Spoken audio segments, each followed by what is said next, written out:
Good evening students. आप सभी का आज पुनः हार्दिक स्वागत और अभिनंदन है।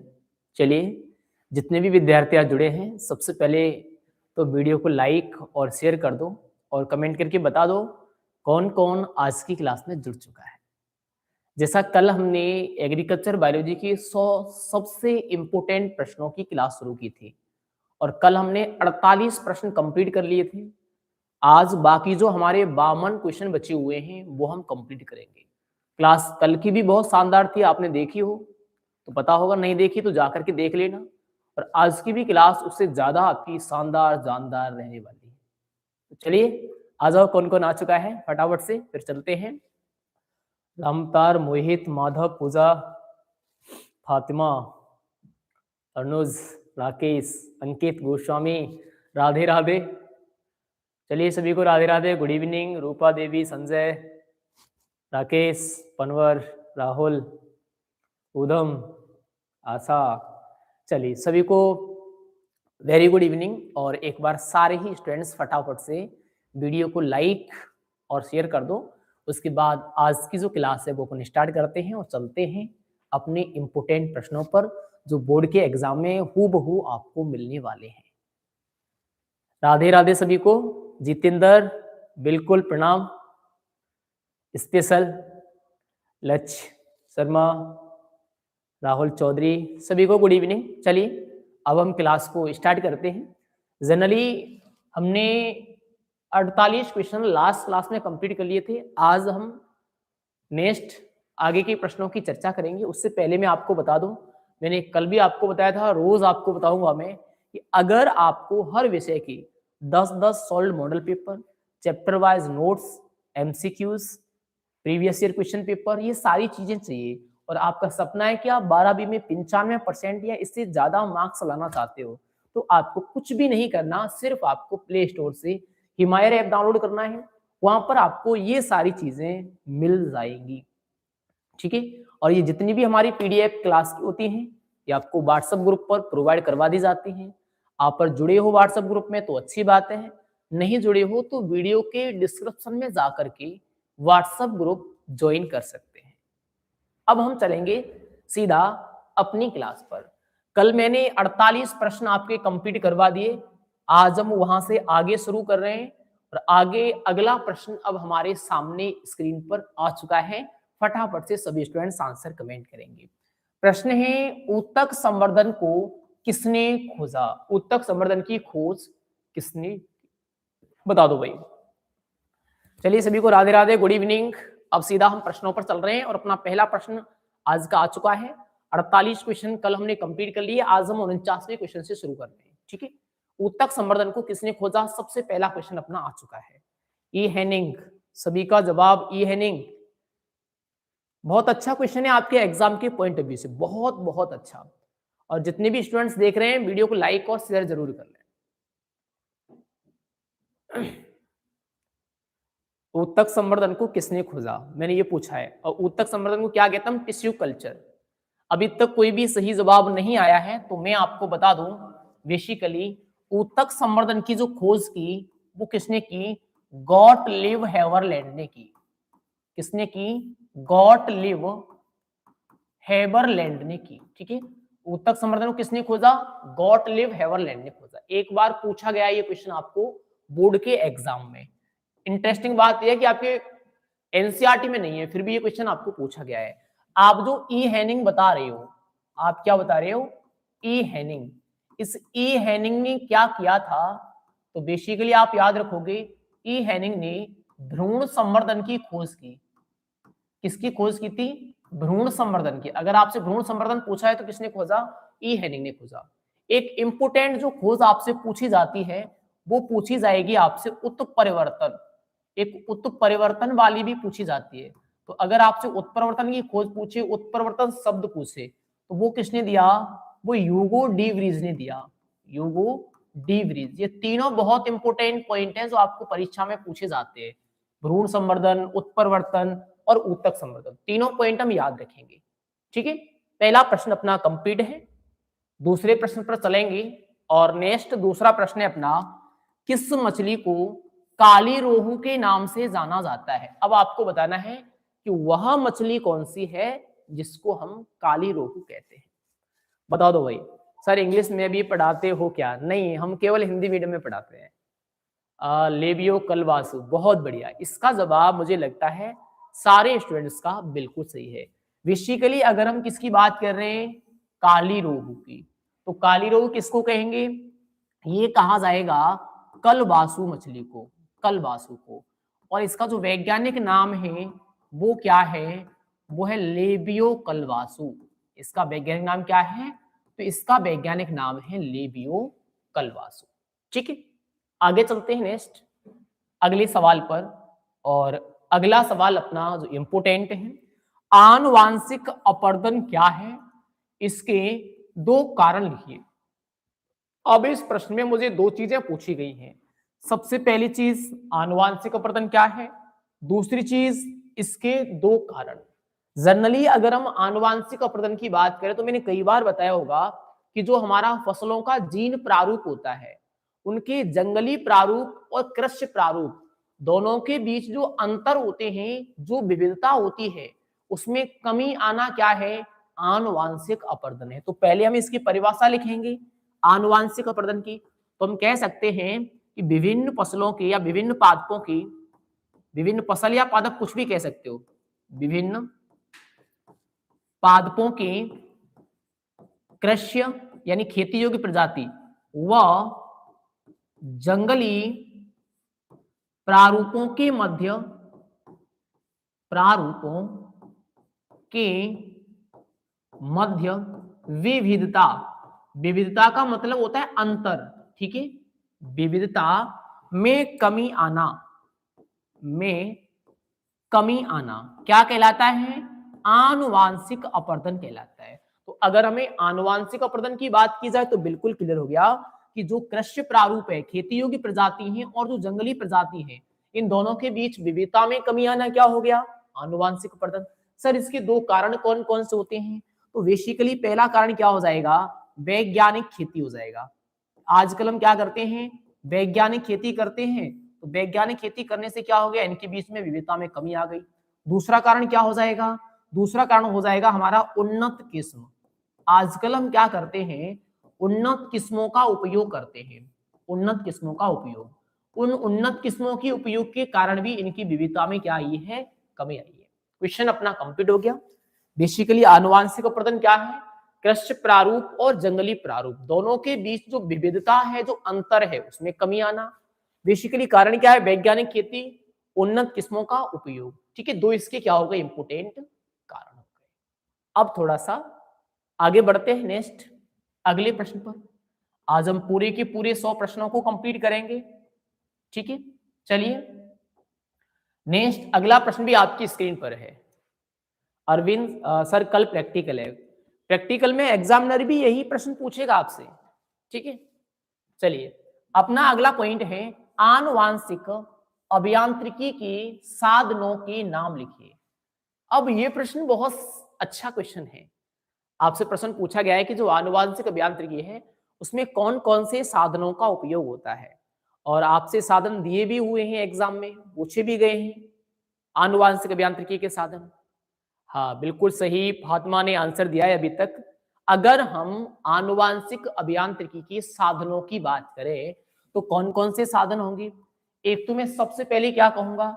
सबसे पहले मैं कहूंगा प्रतिबंधी एंजाइम। क्या होंगे? प्रतिबंधी एंजाइम। अब प्रतिबंधी एंजाइम क्या करते हैं? वांछित डीएनए खंडों को काटने का काम करते हैं। तो एक तो प्रतिबंधी एंजाइम हो गए। दूसरी में अगर बात करूं तो क्या होगा? वाहक होगा, वाहक। तीसरी में अगर बात करूं तो क्या होगा? डीएनए लाइगेज होगा, डीएनए लाइगेज जो कि जोड़ने का काम करेगा। एक क्या होगा? एक होगा डीएनए पॉलीमरेज। क्या होगा? डीएनए पॉलीमरेज होगा। मेरा प्रश्न का जो आंसर है वो बिल्कुल कंप्लीट हो गया। क्या प्रश्न पूछा है? आनुवांशिक अभियांत्रिकी के साधन। तो कौन कौन से साधन होंगे? प्रतिबंधी एंजाइम, वाहक, डीएनए लाइगेज और क्या होगा? डीएनए पॉलीमरेज होगा। ठीक है, चारों पॉइंट अपने कंप्लीट। आगे चलते हैं नेक्स्ट। अगला सवाल है अपना पिस्सू का वैज्ञानिक नाम लिखिए। बहुत अच्छा प्रश्न है, बहुत अच्छा प्रश्न। अब आपको क्या बताना है, जो पिस्सू है उसका वैज्ञानिक नाम बताना है कि इसका वैज्ञानिक नाम क्या होता है। अच्छा प्रश्न है, बताओ भाई। ओ वाओ, क्या बात है। राम, लक्ष्मी, हाँ काफी लोगों ने बढ़िया जवाब दिया है। बेसिकली अगर हम पिस्सू की बात करें तो पिस्सू का वैज्ञानिक नाम क्या होता है, तो ये होगा पुलेक्स इरिटेंस। क्या होता है, पुलेक्स इरिटेंस होता है। चलिए कोई बात नहीं। अब मान लो मैं आपसे अगर प्रश्न ये पूछ लूं कि जोक का वैज्ञानिक नाम क्या होता है, मान लो मैं पिस्सू का ना पूछूं, मैंने आपसे प्रश्न पूछा कि जोक का वैज्ञानिक नाम क्या है, जोक का, फिर जोक का वैज्ञानिक नाम क्या होगा, ये पुलेक्स इरिटेंस तो आपका बिल्कुल सही है। लेकिन मान लो मैंने प्रश्न घुमा दिया और मैंने ये पूछा जोक का वैज्ञानिक नाम बताओ, जोक का वैज्ञानिक नाम क्या होगा। फातिमा का बिल्कुल सही जवाब है, रूडिनेरिया ग्रेनुलोसा, बिल्कुल सही है। जोक का क्या होगा, हेरुडुनेरिया, हेरुडिनेरिया ग्रेनुलोसा, ग्रेनुलोसा। एक और आपसे पूछ सकता है, वो कौन से का पूछ सकता है, एक और ध्यान रखना, एक आपसे पूछ सकता है एस्केरिस का, एस्केरिस। तो ये बिल्कुल सिंपल है, इसका वैज्ञानिक नाम क्या होगा, एस्केरियासिस लुब्रिकाइट्स, एस्केरिस लुब्रिकाइट्स होता है। तो कोई यहां ज्यादा चीजें आपको याद रखने की जरूरत नहीं है, ठीक है। एस्केरिस क्या होगा, एस्केरिस लुब्रिकाइट्स होगा, ठीक है। तो ये चीजें आप लोग ध्यान रखना, ये आपसे पूछी जाएंगी एग्जाम में। आगे चलते हैं नेक्स्ट अगले प्रश्न पर। अगला प्रश्न है अपना, जैल विद्युत कण संचलन को समझाइए। बहुत अच्छा प्रश्न है। अब आपको क्या बताना है, जैल विद्युत कण संचलन बताना है कि जैल विद्युत कण संचलन क्या होता है। ये प्रश्न आपको 1.5 नंबर का पूछा जाएगा। कम से कम 3 लाइनों में आपको उत्तर लिखना पड़ेगा। बेसिकली जैल विद्युत कण संचलन होता क्या है मैं आपको बता दूं। जो प्रतिबंधी एंजाइम होते हैं, प्रतिबंधी एंजाइम क्या करते हैं, डीएनए खंड को काटते हैं।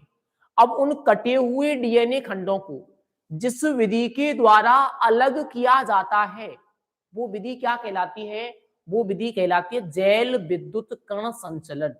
उत्तर हम कैसे लिखेंगे, तो इस तरीके से हम जो अपना आंसर है वो यहां पर लिखेंगे। हम सीधा सीधा सा यहां लिखेंगे कि प्रतिबंधी एंजाइमों द्वारा, आप लोग भाषा बना सकते हो अपनी, ये अच्छी भाषा है, प्रतिबंधी एंजाइमों द्वारा, एंजाइमों द्वारा अलग किए गए या काटे गए, कुछ भी कर सकते हो आप, अलग किए गए वांछित,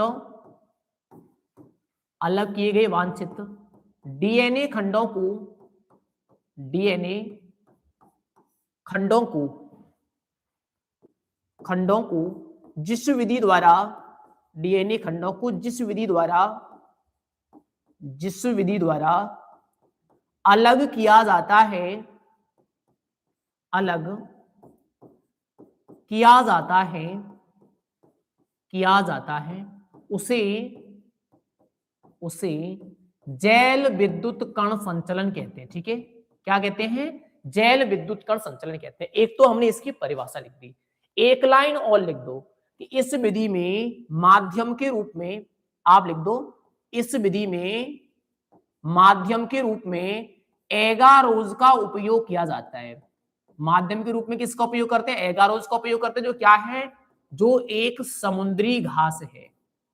इस विधि में आपसे पूछेगा भी माध्यम के रूप में किसका उपयोग, तो एगारोज का उपयोग होगा, जो क्या है, एक समुद्री घास है। एक लाइन और लिख सकते हो, इस विधि में वांछित डीएनए खंडों को देखने के लिए किसका उपयोग करते हैं, इथियम ब्रोमाइड का उपयोग करते हैं, इथियम ब्रोमाइड का।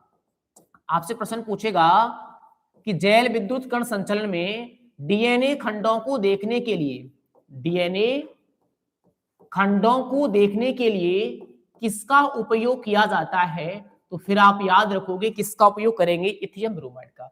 इन 3 पॉइंट में हम अपने प्रश्न को कंप्लीट कर देंगे। क्या लिखेंगे, सबसे पहले हम लिखेंगे कि प्रतिबंधी एंजाइमों द्वारा अलग किए गए वांछित डीएनए खंडों को जिस विधि के द्वारा अलग किया जाता है, वह विधि जैल विद्युत कण संचलन कहलाती है। इस विधि में माध्यम के रूप में एगारोज का उपयोग किया जाता है, जो एक समुद्री घास है। डीएनए खंडों को देखने के लिए इथियम ब्रोमाइड का उपयोग किया जाता है। 3 पॉइंट हम इसमें लिखेंगे और प्रश्न अपना कंप्लीट हो जाएगा। ठीक है, अलग अलग से भी प्रश्न आ सकते हैं आपको छोटे छोटे। जैल विद्युत कण संचलन क्या है, इसमें किस माध्यम का उपयोग करते हैं, डीएनए खंडों को देखने के लिए किसका उपयोग किया जाता है, अलग अलग प्रश्न भी आपको आ सकते हैं। ठीक है, आगे चलते हैं नेक्स्ट अगले प्रश्न पर।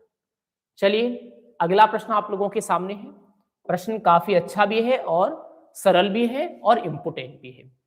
प्रश्न है अपना, कीटों के शरीर पर किसका आवरण पाया जाता है। अब आपको बताना है कि जो हमारे कीट होते हैं उनके शरीर पर किसका आवरण पाया जाता है। बहुत सिंपल है सर, क्लास 12th में पढ़ रहे स्टूडेंट भी हाँ दे सकते हैं, एग्रीकल्चर सुपरवाइजर का पेपर दे सकते हैं।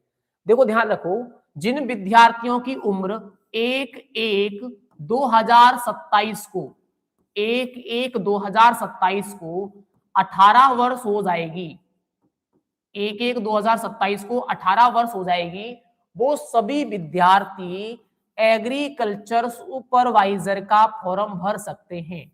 ठीक है, 1/1/2027 को जिनकी उम्र 18 वर्ष होगी वो सारे स्टूडेंट्स एग्रीकल्चर सुपरवाइजर का फॉर्म भर सकते हैं। एक और चीज बता दूं, जिनका जन्म, जिन विद्यार्थियों का जन्म 2008 में हुआ है, 2008 में, चाहे 2008 के 9वें महीने में हो, 10वें महीने में हो, 12वें महीने में हो, बट 2008 में हुआ है, वो सभी विद्यार्थी आवेदन कर सकते हैं। ठीक है, अब इस बात को आपको दोबारा दोहराना नहीं है बिल्कुल भी। अब अपने प्रश्न पर चलते हैं। अपना प्रश्न क्या है, बेसिकली मेरा प्रश्न है, कीटों के शरीर पर किसका आवरण पाया जाता है। जनरली अगर हम कीटों के शरीर की बात करें तो बिल्कुल अच्छा कमेंट किया आप लोगों ने। इनके शरीर पर किसका आवरण पाया जाता है, काइटिन का आवरण पाया जाता है। किसका आवरण होता है, काइटिन का आवरण होता है। ठीक है, लेकिन अगर मैं आपसे प्रश्न पूछूं कि जो पिस्सू कीट है, जो पिस्सू कीट है, पिस्सू कीट के शरीर पर किसका आवरण पाया जाता है। अब मैंने प्रश्न को घुमा दिया, वो आपसे एक सवाल तो ऐसे पूछेगा कि कीटों के शरीर पर किसका आवरण, तो काइटिन का। लेकिन मैंने सवाल को थोड़ा सा घुमाया और मैंने पूछा कि पिस्सू कीट के शरीर पर किसका आवरण पाया जाता है, तो पिस्सू के शरीर पर किसका होगा, क्यूटिकल, क्यूटिकल। अच्छा, क्यूटिकल और काइटिन तो बेसिकली एक ही होता है, जो बाहरी आवरण होता है उसको हम क्यूटिकल बोलते हैं। ध्यान रखना, इसके शरीर पर जो आवरण पाया जाता है उसे हम बोला जाता है स्काल रेट। क्या बोला जाता है, स्काल रेट बोला जाता है। इसके शरीर पर जो आवरण होगा इसे क्या बोला जाएगा, स्काल रेट बोला जाएगा। ये इंपोर्टेंट बात है, नोटिस करके रखना इसको। आगे चलते हैं नेक्स्ट अगले प्रश्न पर। और अगला प्रश्न है, रानी मधुमक्खी जीवन में कितनी बार मैथुनिक उड़ान भरती है। बहुत सिंपल प्रश्न है, कई बार आपको पूछा गया है। रानी मधुमक्खी अपने पूरे जीवन काल में कितनी बार, एक बार, बिल्कुल सही है। कितनी बार भरती है, एक बार, एक बार। अब मैं एक इंपोर्टेंट बात बताने वाला हूं आपको। मैथुनिक उड़ान क्या होती है, पहली बात तो ये है, जैसे रानी और नर जब मैथुन क्रिया करते हैं, मैथुन क्रिया का मतलब है कि नर और मादा दोनों आपस में मिलते हैं, तो मिलते हैं तब रानी मधुमक्खी क्या करती है, नर को लेकर के बहुत ऊंची उड़ जाती है, बहुत ऊंची उड़ जाती है। वहां पर वो क्या करते हैं, रोमांस करते हैं। उस रोमांस के दौरान रानी मधुमक्खी क्या करती है, जो नर के शुक्राणु होते हैं उनको एकत्रित कर लेती है झिल्ली में। क्या कर लेती है, झिल्ली में एकत्रित कर लेती है और हमेशा उन्हीं शुक्राणुओं का उपयोग करती रहती है, हमेशा उन्हीं शुक्राणुओं का उपयोग करती रहती है। यानी रानी मैथुन की क्रिया तो एक बार करती है, लेकिन जनन उसमें अनेकों बार होता है। जितने समय तक वो जीवित रहती है तब तक उसमें बच्चे देती रहती है, वो तब तक उसमें जनन होता है। तो ध्यान रखना, बच्चे तो वो जब तक जीवित रहती है तब तक देती रहती है, लेकिन मैथुन की क्रिया सिर्फ और सिर्फ एक बार करती है। क्यों, क्योंकि वो अंडों को एक ही बार में इकट्ठा कर लेती है। समझ में आ गया पॉइंट, क्लियर होगा। आगे चलते हैं नेक्स्ट अगला प्रश्न है अपना, बेर की फल मक्खी कैसे हानि पहुंचाती है। अब इस तरह के कई प्रश्न आपको पूछे गए हैं अब तक के एग्जामों में। अब तक जो भी एग्जाम हुए हैं उनमें कई प्रकार के प्रश्न आए हैं ऐसे, बेर की फल मक्खी कैसे हानि पहुंचाती है। अब इसका सीधा सीधा मतलब है कि आपको क्या बताना है कि फल मक्खी का क्षति एवं महत्व बताना है। इस प्रश्न का मतलब यह है आपको क्या बताना है, फल मक्खी का क्षति एवं महत्व बताना है। और मैंने एक बार आपको बता दिया है कि क्षति और महत्व हम लिखते कैसे हैं। तो इसके लिए 3 लाइन हमारी फिक्स है। सबसे पहले में लिखना होता है कि ये जो कीट है वो कौन कौन सी फसल या पादपों में हानि पहुंचाता है। तो जनरली अगर मैं इस कीट की बात करूं तो मैं क्या लिखूंगा, मैं लिखूंगा बेर की फल मक्खी, बेर की फल मक्खी, या लिख दो केवल फल मक्खी कहां का हानि पहुंचाती है, बेर है, आम है, अमरूद है और नींबू वर्गीय फल है में हानि पहुंचाती है। कहां हानि पहुंचाएगी, नींबू वर्गीय फलों में हानि पहुंचाती है। तो पहली लाइन तो हम ये लिखेंगे कि कौन से पादपों में हानि पहुंचाती है, पहली लाइन कंप्लीट। दूसरी लाइन हम लिखेंगे कि उसकी हानिकारक अवस्था क्या है। तो हम लिखेंगे कि इसकी हानिकारक अवस्था मेगट या सुंडी होती है, इसकी हानिकारक अवस्था मेगट, और मेगट हम किसको बोलते हैं, सुंडी, मेगट या सुंडी होती है।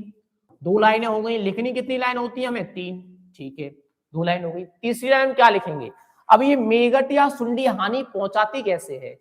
तो ये मेगट या सुंडी बेर है या जो अन्य फल हैं उनके अंदर घुस जाती है और पूरे फल को क्या कर देती है, खा करके अंदर से नष्ट कर देती है। तो हम एक तीसरी लाइन ऐसे लिख देंगे कि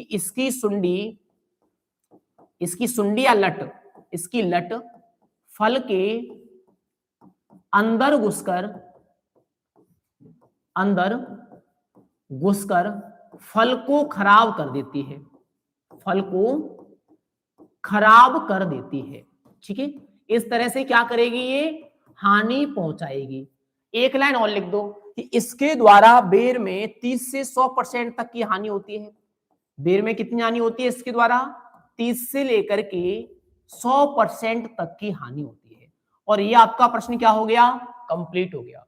चौथी लाइन मैंने लिखी है, वो अगर आपको आए तो आप लिख सकते हो, नहीं आए तो जबरदस्ती नहीं है। किसी भी कीट का आपसे क्षति और महत्व पूछा जाए या हानि पूछी जाए तो इसी पैटर्न पर हम लिखेंगे। ठीक है, किस पादप में हानि पहुंचाती है, हानिकारक अवस्था क्या है और कैसे हानि पहुंचाती है, तीनों पॉइंट हम इंक्लूड कर देंगे और प्रश्न हमारा कंप्लीट हो जाएगा। ठीक है, तो यहां तक मुझे लगता है बिल्कुल क्लियर होंगी आपकी बातें। थोड़ा सा और मैं आगे चलूं, नेक्स्ट आज हम पूरे क्वेश्चन करेंगे 100 कंप्लीट। चलिए अगला पॉइंट, अगला प्रश्न आपके सामने है और प्रश्न है अपना, प्रकाश पास का उपयोग किस समय किया जाता है। बहुत अच्छा प्रश्न, बहुत अच्छा, वेरी वेरी इंपोर्टेंट। बता दो भाई। सर क्वेश्चन करवाने के बाद शायद हो जाया करे। सर शॉट लेना प्लीज, स्क्रीन शॉट लेना है। अच्छा चलो बिल्कुल कोशिश करूंगा मैं। 7:30 से 10:30 अंकित गोस्वामी, लक्ष्मी 10:30, आर लोधा 7:30 से 10:30 वालों का आंसर बिल्कुल सही है।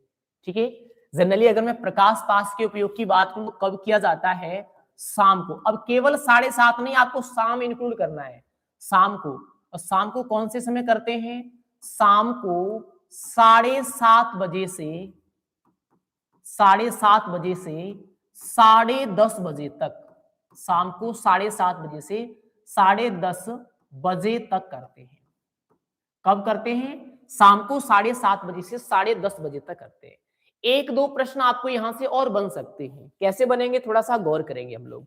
हमें प्रश्न पूछा जाएगा कि जो प्रकाश पास है, इस प्रकाश पास में जो केरोसिन है, केरोसिन और पानी का अनुपात कितना होता है, केरोसिन और पानी।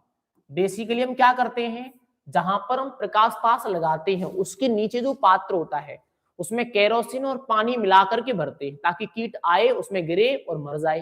तो कितने अनुपात में भरा जाता है ये प्रश्न आपको पूछा जाएगा। और कितने अनुपात में भरते हैं तो ध्यान रखना, ये भरते हैं 5:95। कितना, 5:95। 95 लीटर पानी होगा और 5 लीटर क्या होगी, केरोसिन होगी। एक सवाल मैं आप लोगों से और पूछ लेता हूं। मैं आपसे प्रश्न पूछ रहा हूं कि जो हमारा प्रकाश पास होता है, जो लाइट ट्रैप होता है, उसमें कीटों को आकर्षित करने के लिए किसका उपयोग किया जाता है? कीट आकर्षित करने के लिए किसका उपयोग किया जाता है? मेरा सवाल यह है कि प्रकाश पास में या लाइट ट्रैप में कीटों को आकर्षित करने के लिए किसका उपयोग करते हैं? चलो मेरा आंसर बताओ, मैं देखूंगा कितना डीपली आप लोगों ने पढ़ा है। अब बता दो भाई, मेरा प्रश्न दोबारा सुन लो। प्रकाश पास में कीटों को आकर्षित करने के लिए किसका उपयोग होता है? तब तक मैं आपको जनरली बता दूं प्रकाश पास होता क्या है। जैसे मान लो ये हमारा खेत है, अब हमारे खेत में लगे हुए कीट, तो हम क्या करेंगे, खेत के एक कोने पर एक लट्टू लगा देंगे। क्या लगा देंगे? एक लट्टू लगा देंगे। लट्टू वाली लाइट, लाइट का मतलब प्रकाश होगा। अब रात्रि में केवल यहाँ प्रकाश होगा, तो इसके जितने भी कीट होंगे पूरे खेत के, यहाँ आकर के एकत्रित हो जाएंगे प्रकाश पे, लाइट पे आकर के क्या होंगे, एकत्रित होंगे। अब लाइट पे एकत्रित होंगे तो इसके नीचे क्या रखा होगा, केरोसिन और पानी, और उसी में हम कीटनाशी डाल देते हैं। तो जैसे ही लाइट पर आएंगे नीचे गिरेंगे, नीचे गिरेंगे तो उस पानी में गिरेंगे और जाकर के मर जाएंगे। तो ये होता है आपका प्रकाश पास। ठीक है, मैंने पूछा है आकर्षित करने के लिए, तो कीटों को कौन आकर्षित करता है? ये लाइट आकर्षित करती है। लाइट या प्रकाश ही तो आकर्षित करता है। और इसमें हम कौन सी लाइट का प्रकाश लेते हैं? तो फिर आप याद रखना, अल्ट्रा वायलेट ट्यूब लाइट। इसका उपयोग करते हैं, अल्ट्रा वायलेट ट्यूब लाइट का उपयोग किया जाता है, ट्यूब लाइट। अब आपसे अगर प्रश्न पूछा जाए कि प्रकाश पास में कीटों को आकर्षित करने के लिए किसका उपयोग करेंगे, तो अल्ट्रा वायलेट ट्यूब लाइट का उपयोग किया जाएगा। ठीक है, क्लियर होना चाहिए बिल्कुल। आगे चलते हैं नेक्स्ट अगले प्रश्न पर। और अगला प्रश्न हमारा कुछ इस तरीके से है। प्रश्न है, टिड्डा कीट में कितनी टांगे पाई जाती हैं? ये बहुत अच्छा प्रश्न है, कई बार पूछा गया है, आपको बहुत बार पूछा गया है। और जिन स्टूडेंट्स ने वीडियो को लाइक नहीं किया है वो एक बार लाइक कर लो। इतना तो तुम्हारा भी बनता है, हम लोग इतना टाइम खराब कर रहे हैं। 3 जोड़ी, साफ नहीं दिख रहा, ये आपका नेट की क्वालिटी खराब होगी, साफ नहीं दिख रहा। तो 3 जोड़ी या 6? हाँ बिल्कुल सही, 3 जोड़ी वालों का भी सही है, जो 6 बता रहे हैं उनका भी सही है। बेसिकली कितनी होती हैं? या तो मैं कहूंगा 3 जोड़ी, 3 जोड़ी टांगे होती हैं, या फिर मैं क्या कहूंगा 6 टांगे होती हैं। तो 3 जोड़ी या 6। चलो मैं थोड़ा सा प्रश्न को और घुमा दूं। घुमा मैं ऐसे रहा हूं कि मैंने पूछा कि टिड्डे की जो टांग होती है उसकी टांग के कितने भाग होते हैं। मैंने ये पूछा है कि टिड्डे की जो टांग है, ये टांग टिड्डे की, इस टांग के कितने भाग होते हैं। मैंने ये पूछा है कि टिड्डे की टांग के कितने भाग होते हैं। वाह क्या बात है, रियल में तुमने पढ़ाई की है, थोड़ी बहुत तो की है, किताब तो देखी है खुल के। चलो बहुत बढ़िया, बिल्कुल सही है सभी का। 5 भाग होते हैं, ध्यान रखना। टिड्डे की टांगे कितने भाग होते हैं? तो 5 भाग होते हैं। आगे चलते हैं नेक्स्ट। अगला प्रश्न है अपना, नाशी रसायनों का प्रयोग करते समय क्या क्या सावधानियां रखनी चाहिए? नाशी रसायनों में कीटनाशी भी आ सकते हैं, कवकनाशी भी आ सकते हैं, जीवाणुनाशी भी आ सकते हैं, शाकनाशी भी आ सकते हैं। तो जो हमारे नाशी रसायनों का हम उपयोग करते हैं उसमें हम क्या क्या सावधानियां रखते हैं? ये प्रश्न आपको एग्रीकल्चर बायोलॉजी में भी पूछा जाएगा, ये प्रश्न आपको एग्रीकल्चर केमिस्ट्री में भी पूछा जाएगा, दोनों जगह आएगा ये प्रश्न आपको। तो जनरली मैंने आपको बताया होगा कि एक तो हम क्या करते हैं, आवश्यकता होने पर ही इनका उपयोग करते हैं।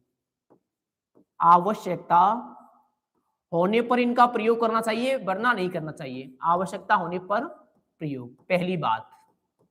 दूसरी बात है आवश्यक मात्रा में प्रयोग। इनका उपयोग आवश्यक मात्रा में ही करना चाहिए, उससे अधिक मात्रा में नहीं करना चाहिए। आवश्यक मात्रा में प्रयोग, 2 हो गए। तीसरा एक और समझो, तीसरा इनका उपयोग है कि एक ही रसायन का सभी फसलों में उपयोग नहीं करना चाहिए। एक प्रकार के रसायन का सभी फसलों में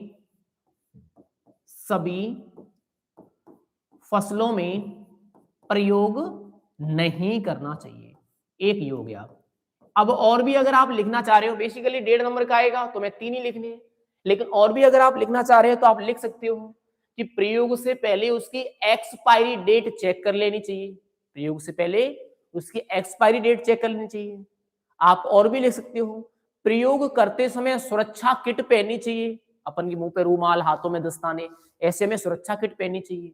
तो ये आपके और भी हो जाएंगे, लेकिन 1.5 नंबर का प्रश्न आएगा तो 3 से ज्यादा लिखने की कोई भी आवश्यकता आपको नहीं है। तो ये प्रश्न भी अपना क्या हो गया, कंप्लीट हो गया।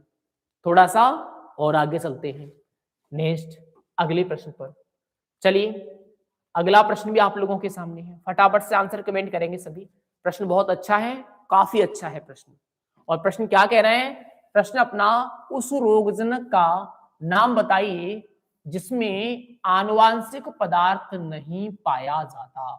ऐसा रोगजनक कौन सा है जिसमें आनुवांशिक पदार्थ यानी डीएनए और आरएनए होते ही नहीं है, डीएनए और आरएनए होते ही नहीं है, वो कौन सा है।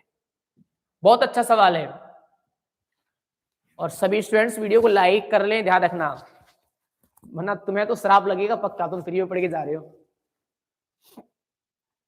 प्रियॉन्स विषाणु कौन बता रहा है, मोहित सैनी। हाँ ज्यादातर स्टूडेंट्स का बिल्कुल सही है, वायरॉइड नहीं होता न विषाणु होता है। बेसिकली बिल्कुल सही आंसर दिया है ज्यादातर स्टूडेंट्स ने।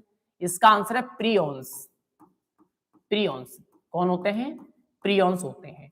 और इस प्रियॉन्स को किसने खोजा, तो ये भी ध्यान रख लो, इसकी खोज की एस बी प्रूजीनर ने। किसने की, एस बी प्रूजीनर ने की। अगर आपको अभी प्रश्न ऐसे भी पूछ ले कि प्रियॉन्स को किसने खोजा, तो एस बी प्रूजीनर ने। और ये ऐसे रोगजनक है जिसमें आनुवांशिक पदार्थ नहीं पाया जाता है। इनके द्वारा कौन सी बीमारी होती है, तो जैसे भेड़ और बकरियों में स्क्रैपी रोग है, कौन सी बीमारी होगी, तो भेड़ और बकरियों में स्क्रैपी रोग प्रियॉन्स के द्वारा ही होता है। प्रश्न अपना हो गया कंप्लीट। अब मेरी बात को बहुत ध्यान से सुनोगे। एक प्रश्न तो मैंने ऐसे पूछ लिया कि उस रोगजनक का नाम बताइए जिसमें आनुवांशिक पदार्थ नहीं होता है, ठीक है, यानी उसमें जो डीएनए है और आरएनए है, डीएनए और आरएनए ये दोनों ही नहीं पाए जाते, दोनों ही नहीं पाए जाते। अब अगर मैं प्रश्न आपसे ऐसे पूछ लूं कि वह रोगजनक कौन सा है जिसमें डीएनए या आरएनए में से कोई एक आनुवांशिक पदार्थ पाया जाता है, ऐसे भी तो पूछ सकता हूं, प्रश्न आ सकता है, एग्जामिनर पूछेगा आपसे प्रैक्टिकल में। तो अगर मान लो मेरा सवाल यह है कि वह रोगजनक कौन सा है जिसमें डीएनए या आरएनए में से कोई एक आनुवांशिक पदार्थ पाया जाता है, कौन सा होगा, विषाणु। हाँ ये बिल्कुल सही है। तो ध्यान रखना, या तो डीएनए, या तो डीएनए या आरएनए, इनमें से कोई एक अगर पाया जाएगा तो वो कौन सा होगा, वो होगा विषाणु या वायरस। आप लोग याद रखोगे, विषाणु या वायरस में कोई एक ही रोगजनक में डीएनए या आरएनए पाया जाता है, या तो डीएनए होगा या आरएनए होगा। इसमें इंपोर्टेंट बात और है, इंपोर्टेंट बात ये है कि जो ज्यादातर पादप रोग उत्पन्न करने वाले विषाणु होते हैं उनमें क्या होता है, आरएनए होता है। आपसे प्रश्न पूछा जाता है कि अधिकतर पादप रोग उत्पन्न करने वाले विषाणुओं का आनुवांशिक पदार्थ क्या होता है, तो आरएनए होता है। ठीक है, बहुत बड़ा कॉन्सेप्ट है जो आपका क्लियर हो गया। आगे चलते हैं। नेक्स्ट प्रश्न है, केंचुओं में श्वसन अंग क्या है। बिल्कुल सिंपल प्रश्न है, बहुत सिंपल प्रश्न है, इंपोर्टेंट भी है, आता भी है आपको एग्जाम में। केंचुए में श्वसन अंग क्या है, केंचुआ किसके द्वारा सांस लेता है, ये आपको बताना है। गिल्स, गिल्स के द्वारा तो मछली लेती है, सीला गिल्स के द्वारा तो मछली लेती है, गिल्स तो मछली में बोलते हैं, गिल्स बोलते हैं फेफड़े। तो अच्छा, हाँ मुझे ऐसा लग रहा है अब तुम पक चुके हो पढ़ के, कुछ चीजें सही बताने लगे हो। नेफ्रिडिया नहीं होगा, नेफ्रिडिया नहीं होगा। अंकित नम त्वचा बिल्कुल सही है। केंचुए में जो श्वसन अंग है, ध्यान रखना, श्वसन अंग किसके द्वारा होता है केंचुए में, नम त्वचा द्वारा होता है, नम त्वचा। अब मैं एक क्वेश्चन आप लोगों से पूछ रहा हूं, ध्यान रखना बहुत इंपॉर्टेंट है। एक क्वेश्चन तो मैंने ऐसे पूछा कि केंचुए में श्वसन अंग क्या है, तो नम त्वचा है। एक मैं प्रश्न पूछूं कि केंचुआ कौन सी ऑक्सीजन का उपयोग करता है, केंचुआ कौन सी ऑक्सीजन का उपयोग करता है। अब बेसिकली समझो बात को, मेरी बात थोड़ा समझना, बहुत तगड़ा पॉइंट है, आपको क्लियर होने वाला है। ये मिट्टी है, ये क्या है, मृदा, और इसके ऊपर क्या है, वायुमंडल। इसके ऊपर क्या है, वायुमंडल, और वायुमंडल में भी ऑक्सीजन है। लेकिन केंचुआ कहाँ पाया जाता है, केंचुआ पाया जाता है मिट्टी के अंदर। केंचुआ कहाँ पाया जाएगा, मिट्टी के अंदर। अब मिट्टी के अंदर भी क्या है, मिट्टी के अंदर भी ऑक्सीजन है। अब इस ऑक्सीजन में और इस ऑक्सीजन में दोनों में अंतर क्या है, ये ऑक्सीजन वायुमंडल में स्वतंत्र है, अकार्बनिक पदार्थों के साथ मिली हुई है, कार्बनिक पदार्थों के साथ मिली हुई है। ये जो ऑक्सीजन है वो क्या है, ये ऑक्सीजन जल विलेय है। कैसी है, जल विलेय है, जल में घुली हुई है। तो केंचुआ कौन सी ऑक्सीजन का उपयोग करता है, तो ध्यान रखना, केंचुआ जल विलेय ऑक्सीजन का उपयोग करता है, जो मिट्टी के अंदर जल विलेय ऑक्सीजन पाई जाती है। ये इंपोर्टेंट पॉइंट है और आप लोगों से पूछा जाएगा, ठीक है। तो केंचुआ कौन से ऑक्सीजन का उपयोग करेगा, मृदा से जल विलेय ऑक्सीजन का उपयोग करता है। चलिए आगे चलते हैं। नेक्स्ट अगला सवाल क्या है, नेक्स्ट आपका अच्छा सवाल है, आप लोगों को सभी को आता भी होगा। प्रश्न है वायरस के कोई 3 गुण लिखिए। अब वायरस के कोई 3 गुण लिखने हैं। सबसे पहला गुण क्या होगा, सबसे पहला गुण होगा कि जो वायरस हैं वो किसके बने होते हैं, हम लिखेंगे वायरस न्यूक्लिक अम्ल। ये किसके बने होते हैं, न्यूक्लिक अम्ल व प्रोटीन के बने होते हैं। सबसे पहला लक्षण, ये किसके बने होंगे, न्यूक्लिक अम्ल व प्रोटीन के बने होते हैं। सबसे पहला पॉइंट किसके बने होते हैं, न्यूक्लिक अम्ल प्रोटीन के। दूसरा पॉइंट क्या होगा, दूसरा पॉइंट होगा इनके ऊपर क्या पाया जाता है, इनके ऊपर प्रोटीन का आवरण होता है। ऊपर क्या होता है, प्रोटीन का आवरण। और इस प्रोटीन के आवरण को हम क्या बोल देते हैं सर, कैप्सिड कहा जाता है। इनके ऊपर क्या होता है, प्रोटीन का आवरण, जिसे हम क्या कहेंगे, कैप्सिड कहेंगे। नेक्स्ट में अगर बात करूं अगला पॉइंट, अगला पॉइंट क्या है, इनमें जो आनुवांशिक पदार्थ है, मैंने अभी बताया आपको, अभी जस्ट बताया, इनमें जो आनुवांशिक पदार्थ है वो क्या होता है, डीएनए, डीएनए या आरएनए में से कोई एक होता है, आरएनए में से कोई एक होता है। ये आपका कंप्लीट हो गया। 1.5 नंबर का प्रश्न आएगा, 3 विशेषता आपको लिखनी है, तीनों कंप्लीट हो गई।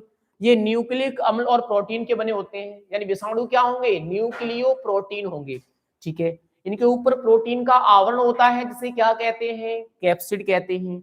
इनमें आनुवांशिक पदार्थ या तो डीएनए होगा या आरएनए होगा। अब और भी प्रश्न आपसे पूछ सकता है विषाणु के संबंध में, वो आपसे पूछ लेगा कि विषाणु का संक्रमणकारी भाग कौन सा है, तो संक्रमणकारी भाग क्या होगा, न्यूक्लिक अम्ल। रोग उत्पन्न करने वाला भाग न्यूक्लिक अम्ल है। विषाणु में सुरक्षा का काम कौन करता है, तो प्रोटीन विषाणु के अंदर सुरक्षा का काम करती है। ये भी सवाल आप लोगों से पूछा जा सकता है। एक सवाल और बनता है, वो मैं आप लोगों से पूछूंगा। सवाल बनता है कि परिपक्व विषाणु को क्या कहा जाता है। आपसे ये पूछता है कि अगर कोई विषाणु पूर्ण विकसित है, या मैं कहूं तो परिपक्व विषाणु है, परिपक्व विषाणु, तो उस परिपक्व विषाणु को हम क्या कहते हैं। बेसिकली सवाल ये है, परिपक्व विषाणु को क्या कहा जाता है, या जो पूर्ण विकसित विषाणु होता है उसको हम क्या कहते हैं। हाँ विरियन, क्या बात है, पहले से ही बता रखा है, वाह भाई बहुत होशियार हो। चलो परिपक्व विषाणु को हमने कह दिया विरियन। अब मैं एक और प्रश्न पूछूंगा, आप लोगों को जब तक अटकोगे नहीं तब तक नहीं मानने वाला मैं। विरियन हो गया। अब मैं आपसे प्रश्न पूछूं कि पादप विषाणु विज्ञान का जनक कौन है, who is the father of plant virology. पादप विषाणु विज्ञान का जनक किसे कहा जाता है, अब बताओ, फिर हम आगे बढ़ेंगे। Who is the father of plant virology, पादप विषाणु विज्ञान का जनक कौन है। वाह क्या बात है अंकित गोस्वामी, अच्छी चल रही है तैयारी, इसका मतलब भाई वनस्थली को टॉप करेगा। बीनजेरिक, बिल्कुल बहुत बढ़िया जवाब है। पादप विषाणु विज्ञान की बात करें तो कौन है, ये बीनजेरिक है, बीनजेरिक, बहुत बढ़िया। बीनजेरिक विषाणु के संबंध में सारे फैक्ट हमने जान लिए, ध्यान रखना, इनसे बाहर कोई क्वेश्चन नहीं आ सकता आपके एग्जाम में। अब थोड़ा सा आगे चलते हैं नेक्स्ट अगले प्रश्न पर। चलिए अगला प्रश्न भी आप लोगों के सामने है, और ये भी बहुत अच्छा प्रश्न है, ध्यान रखना, बहुत ही अच्छा सवाल है आपका। प्रश्न अपना, किस रोग में बाजरा के बीजों को नमक के घोल से उपचारित किया जाता है। ये तो कई बार आ चुका है क्वेश्चन, ऐसा कौन सा रोग है जिसमें बाजरा के जो बीज होते हैं उनको नमक के घोल से हम उपचारित करते हैं, ये आपको बताना है बेसिकली। बता दो भाई। प्रैक्टिकल की क्लास के अनुसार, प्रैक्टिकल को छोड़ दो, वो तो आपके क्लास टीचर जाने, स्कूल वाले जाने, जो करवाना है वो उन्हीं के ऊपर है, आपका उसमें कुछ नहीं लगने वाला, आप तो केवल पढ़ाई पे फोकस करो। चेपा रोग, अरेगट, बहुत बढ़िया, हाँ हाँ ठीक है, बिल्कुल बढ़िया जवाब आ रहे हैं अभी तक। और जिन स्टूडेंट्स ने वीडियो को लाइक नहीं किया है वो बेशर्माई से लाइक कर लेना है। चलो, अगर मैं बात करूं नमक के घोल से उपचार तो किसमें करते हैं, यह बाजरा का अरगट रोग, क्या है, अरगट, अरगट रोग।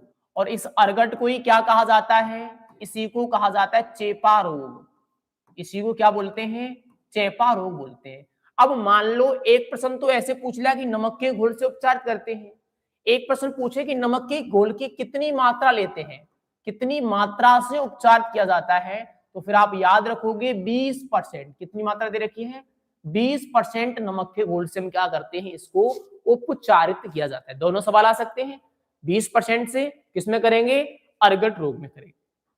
ठीक है, आगे चलते हैं। नेक्स्ट अगला सवाल है अपना, भारत में पाई जाने वाली मेलेडोगाइनी की प्रजातियों के नाम लिखिए। शायद मैंने कल थोड़ी सी चर्चा की थी इसके बारे में। मेलेडोगाइनी ग्रीक भाषा का शब्द है जिसका अर्थ क्या होता है, सेब या गाढ़ जैसी मादा। और भारत में इसकी कितनी प्रजातियां होती हैं, 2 प्रजातियां होती हैं। अब यहाँ आपको नाम पूछा गया है कि मेलेडोगाइनी की भारत में पाई जाने वाली प्रजातियां कौन कौन सी है, वो आपको बताना है। चलो बता दो फटाफट से। जैविनिका और इनका गिनाटा, बहुत बढ़िया, क्या नाम है भैया, बहुत बड़ा नाम है यार, पढ़ नहीं पाऊंगा इतनी जल्दी। चलिए, 2 प्रजातियां होती हैं, दोनों के नाम बेसिकली मैं आपको बता दूं। एक तो आपकी मेलेडोगाइनी इनकागिनाटा, इनकागिनाटा, इनकागिनाटा ऐसे लिख लो, मेलेडोगाइनी इनकागिनाटा। और एक है मेलेडोगाइनी जैवेरिया, जैवेरिया। ठीक है, भारत में इसकी 2 प्रजाति पाई जाती हैं, मेलेडोगाइनी इनकागिनाटा और मेलेडोगाइनी जैवेरिया। ठीक है, चलो आगे चलते। नेक्स्ट अगला सवाल है अपना, टमाटर के पर्णकुंचन रोग के रोग कारक एवं संचरण के बारे में समझाइए। अब ये बहुत बहुत इंपोर्टेंट प्रश्न है। जनरली मैं आपको बता दूं, इस प्रश्न में भी हमें 2 चीजें पूछी गई हैं। एक तो टमाटर के पर्णकुंचन का रोग कारक पूछा गया है, दूसरा इसका क्या पूछा गया है, संचरण पूछा गया है। संचरण तो ध्यान रखना, इस ये रोग कारक क्या है, वायरस के द्वारा होता है। किसके द्वारा होगा, वायरस कौन सा है, मोजेक वायरस। किसके द्वारा होगा ये, मोजेक वायरस के द्वारा होता है। किसके द्वारा होगा ये, मोजेक वायरस। इसको हम क्या बोलते हैं, tomato yellow leaf curl virus, या हम इसको क्या बोलेंगे, या हम बोलेंगे tomato yellow leaf curl virus, या हम क्या बोल सकते हैं, tomato yellow leaf curl virus के द्वारा होता है। ये किस समूह का वायरस है, ये बीगोमो समूह का वायरस। ध्यान रखना, किस समूह का वायरस है, बीगोमो, बीगोमो किस समूह का वायरस है, ये बीगोमो समूह का वायरस है। इसमें आनुवांशिक पदार्थ क्या होता है, एसएसडीएनए होता है। आनुवांशिक पदार्थ क्या होगा, एसएसडीएनए होगा। और इसका संचरण किसके द्वारा होता है, इंपोर्टेंट है, इसका संचरण होता है बेसिकली सफेद मक्खी के द्वारा। लेकिन सफेद मक्खी के अलावा इसका संचरण अमरबेल के द्वारा भी होता है, ये भी बात याद रखना। इसका संचरण किसके द्वारा होगा, सफेद मक्खी के द्वारा, और उसके अलावा अमरबेल के द्वारा भी इसका संचरण हो जाता है। तो ये क्लियर बात हो गई। हम सीधा सीधा रखेंगे, टमाटर का पर्णकुंचन रोग tomato yellow leaf curl virus के द्वारा होता है, जो बीगोमो समूह का वायरस है, जिसमें आनुवांशिक पदार्थ एसएसडीएनए होता है, और इसका संचरण सफेद मक्खी एवं अमरबेल के द्वारा होता है। क्वेश्चन अपना कंप्लीट हो गया। आपसे एक क्वेश्चन भी पूछा जाता है, किस रोग को माथाबंदी के नाम से जानते हैं, ऐसे भी सवाल आता है, तो वो आपका पर्णकुंचन है। ठीक है, आगे चलते हैं नेक्स्ट और अगले प्रश्नों पर। चलिए, अगला क्वेश्चन आप लोगों के सामने बहुत बहुत अच्छा प्रश्न है, बहुत अच्छा प्रश्न। क्या कह रहा है, प्रश्न है, गेहूं का तना रोली रोग भारत में किस समय प्रकट होता है? बहुत अच्छा सवाल है, बताओ भाई फटाफट से। तनारोली रोग का प्रकोप भारत में किस समय पर होता है? काफी अच्छा प्रश्न है। सर एक बार मेरा नाम लो, उमेश, उमेश सिंह राजपूत ले लिया है और पैसे डाल देना अकाउंट पे। पूरा नाम लिया है मैंने, पूरे चाहिए मुझे पैसे। बी गोमो बिल्कुल सही है। अब ये बताओ, ग्रीष्म काल नहीं चलेगा, महीने का नाम बताना है। गेहूं में तनारोली का प्रकोप किस समय होता है?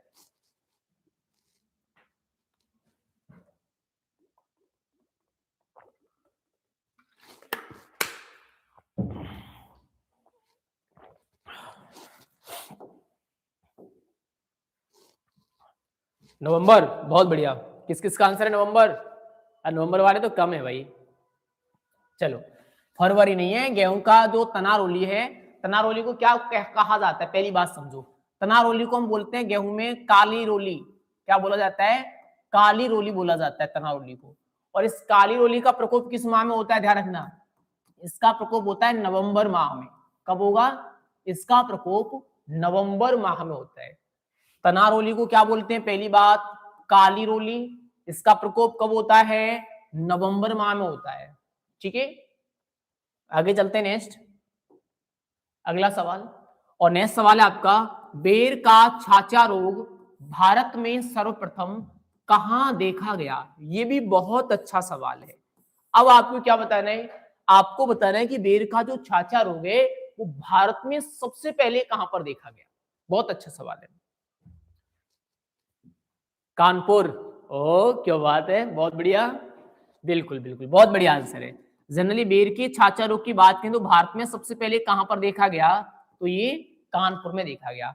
और अगर मैं मान लो बात करूं नींबू का सिट्रस कैंकर, नींबू का कैंकर, आपसे अगर सवाल ये पूछा जाए कि नींबू का कैंकर रोग सबसे पहले कहां देखा गया, ये तो आपको पता चल गया कि ये छाछा रोग कहां देखा गया? कानपुर में। लेकिन अगर मैं बात करूं कि नींबू का कैंकर रोग कहां पर देखा गया सबसे पहले भारत में? देहरादून। देख लो भाई, मुझे नहीं पता, कंफर्म करवाना है तुम्हें। देहरादून। हाँ, नींबू का कैंकर कहां देखा गया? ये देहरादून में देखा गया। देहरादून। एक आता है अमरूद का मिलानी, वो कहां देखा गया? वो इलाहाबाद में देखा गया। ठीक है, ये तीन आते हैं आपके। आगे चलते नेक्स्ट, अगला सवाल। और नेक्स्ट प्रश्न है, जौ में आवृतकंड रोग के लक्षण लिखिए। आवृतकंड सूत्रक्रमी जनित रोग है। तो कल मैंने सूत्रक्रमी के लक्षण आपको बताए होंगे, या तो आप उनको लिख दो, वो आपको नहीं आए, प्रॉपर लक्षण आपको याद है तो उनको लिख दो। प्रॉपर लक्षण क्या होते हैं? पहला लक्षण ये होगा कि इसके इस रोग के जो लक्षण हैं वो बाली अवस्था पर दिखाई देते हैं। पहली बात, मैं पूरी लाइन लिख दूं आपको, हम लिखेंगे इस रोग के लक्षण, इस रोग के लक्षण बाली अवस्था पर, बाली का मतलब जो बाली निकल आती है, बाली निकलने वाली होती है, बाली अवस्था पर दिखाई देते हैं। पहली लाइन, इस रोग के लक्षण बाली अवस्था पर दिखाई देते हैं। ठीक है, दूसरी लाइन क्या होगी? दूसरी लाइन होगी इस रोग से ग्रसित पादप में, ग्रसित पौधे में बाली की जगह कंडपुंज बन जाते हैं। बाली की जगह क्या बनता है? दाने नहीं बनते, कंडपुंज बनते हैं। कंडपुंज बनते हैं, बाली में क्या बन जाएगा? कंडपुंज बनते हैं, दाने का विकास नहीं होता है। ठीक है, अगला तीसरा लक्षण क्या हो जाएगा? बाली पर पतली झिल्ली पाई जाती है। बाली पर पतली झिल्ली पाई जाती है, और पतली झिल्ली पाई जाती है तभी इसको क्या कहा जाता है? आवृत। आवृत का मतलब ढका हुआ, पतली झिल्ली पाई जाती है। ये तीन इसके क्या हो गए? लक्षण हो गए। पतली झिल्ली जैसे ही फूटती है, अंदर अंदर उसके बीजाणु फूट जाते हैं और पूरी बाली के ऊपर वो फैल जाते हैं। ये तीन इंपॉर्टेंट लक्षण होंगे। इस रोग के लक्षण बाली अवस्था पर दिखाई देंगे। इस रोग से ग्रसित पादप में बाली का विकास नहीं होगा अथवा बाली की जगह कंडपुंज बन जाएंगे, और बाली पर क्या लगा होगा? एक पतली झिल्ली लगी होगी। पतली झिल्ली पाई जाती है, इसलिए इसको आवृतकंड कहा जाता है। गेहूं में पतली झिल्ली नहीं होती है, इसीलिए गेहूं में कौन सा होता है? अनावृत कंड। तुम्हें प्रश्न भी पूछा जाता है, आवृत कंड रोग का प्रकोप किसमें? तो आवृत कंड का जौ में। अनावृत कंड का किसमें? तो गेहूं में। ये दोनों सवाल आपको आते हैं। ठीक है, तो ये क्वेश्चन भी आपका हो गया कॉम्प्लीट। आगे चलते हैं अगले सवाल पर।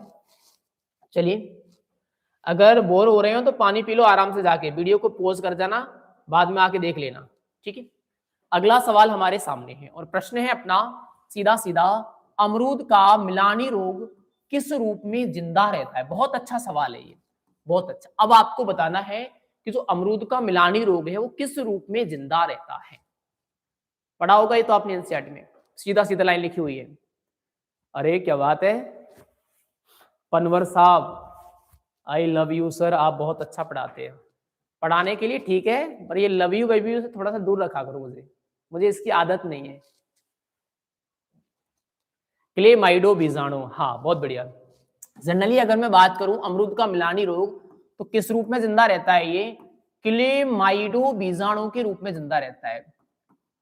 क्लेमाइडो बीजाणु के रूप में जिंदा रहता है, ठीक है। आगे चलते हैं, अगला सवाल क्या कह रहा है। नेक्स्ट प्रश्न है, गेहूं के अनावृत कंड रोग की रोग जनक का नाम बताइए। बहुत अच्छा सवाल है, मैंने अभी आपसे चर्चा की थी आवृत और अनावृत की, और आवृत और अनावृत दोनों के रोग जनक आपसे पूछे जाते हैं। अब क्या होगा थोड़ा सा हम देखेंगे। पहली और इंपॉर्टेंट बात तो मेरी ये है कि जो आवृत और अनावृत दोनों रोग हैं, दोनों के दोनों सूत्रक्रमी के द्वारा होते हैं, बस सूत्रक्रमी की प्रजाति दोनों में अलग होती है। अब कौन सी अलग है वो आपको बताना है।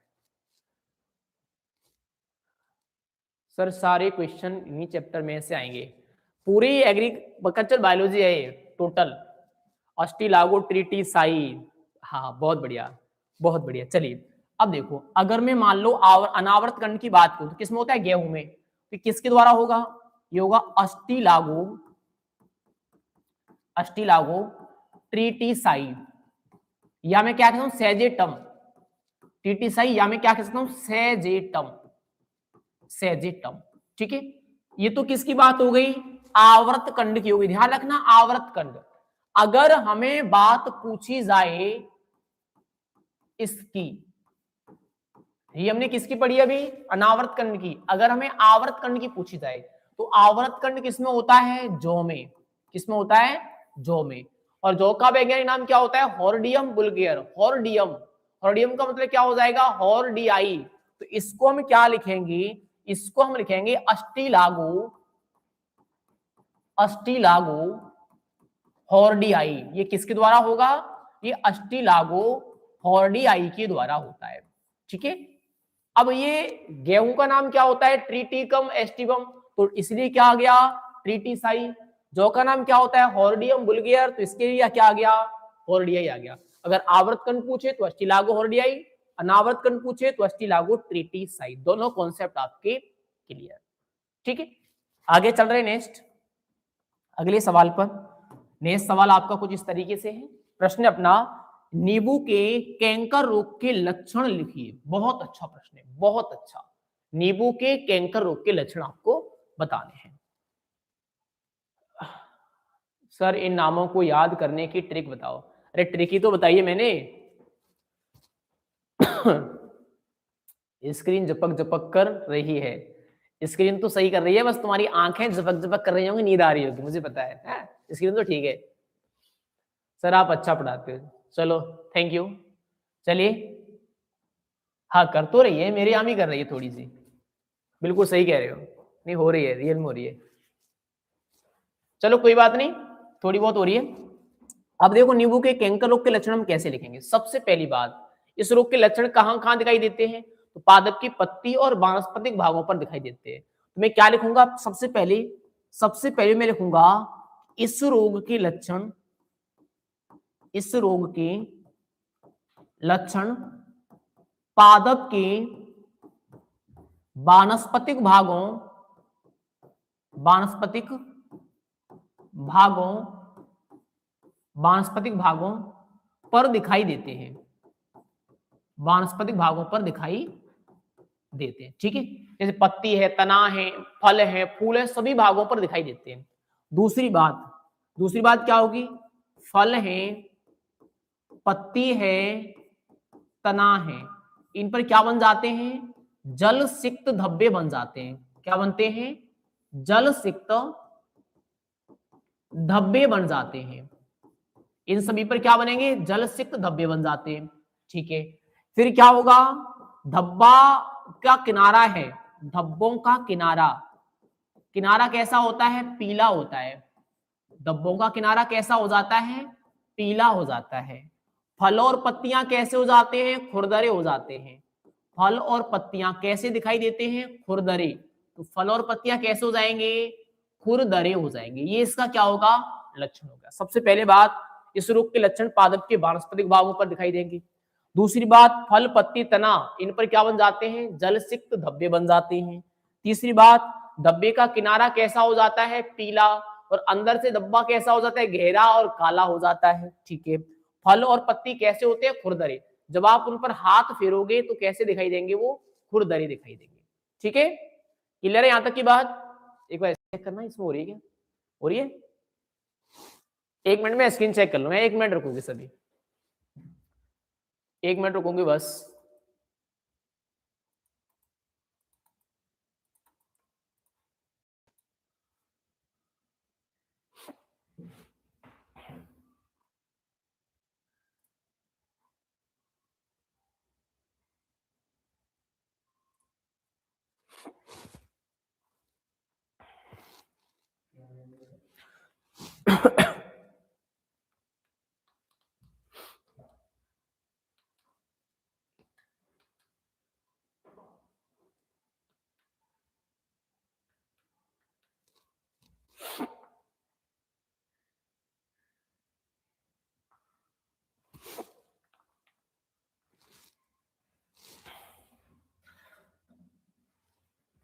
ये तो अभी हुई है। आपके पास कौन कौन होता है क्लास में, अरे बहुत सारे लोग होते हैं भाई।